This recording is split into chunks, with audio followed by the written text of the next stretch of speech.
fire up the grill. Hi, this is Joyce at Roseville Meats, and one of our very common questions we get is how do you fix a lobster tail? So today we're going to show you the way we like to do it. There's lots of ways you can do it, but this is the way we like to do it. We think that it's best for cooking on the barbecue. So once your lobster tail is thawed, you're going to cut the little flippers off on the bottom, and then you're going to see those bands that run across the little tummy. You're going to cut up each side of the shell and take that membrane all the way off. Take it completely off. And then you're going to flip it over, and you're going to take your fingers between the shell and the meat, and you're going to loosen it all the way out of there. Take it all the way out. Then you're going to tuck it back down in the shell. You're going to dot it with a little bit of butter, a little bit of your favorite seasonings, wrap it tight in foil.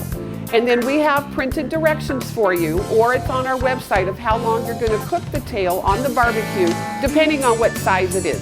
Generally, like for an 8-ounce tail like I'm prepping today, it's around 10 minutes per side. And then the way you know that the meat is completely done is if it's completely white and opaque. If you see a little gray or translucence in the middle, it's not quite done. But I recommend don't try to re-barbecue it because it's too easy then to overcook it, and then it's going to be kind of rubbery and tough. So what I do, if it's not quite done, I take the meat out of the shell and I just microwave it for just 10 seconds. That's it. And that'll finish it off. And this way, once you go to eat it then, you're not fighting trying to get it out of the shell. If you try to cook them without this prep work, the shell shrinks around the meat, and then you're trying to fight it, and the thing is sliding across the plate and across the table, and it doesn't make it very pleasurable. The other advantage is if you're having a nice party, you can prep these tails in the morning, stick them in the fridge, and then you don't have to do all this work while you're entertaining your guests. So that's how we like to do lobster tails.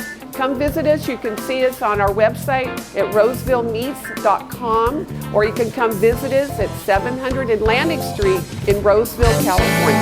Roseville Meat Company, fire up the grill. Your modern day old-fashioned meat market. Fire up the grill, Coach. Fire up the grill.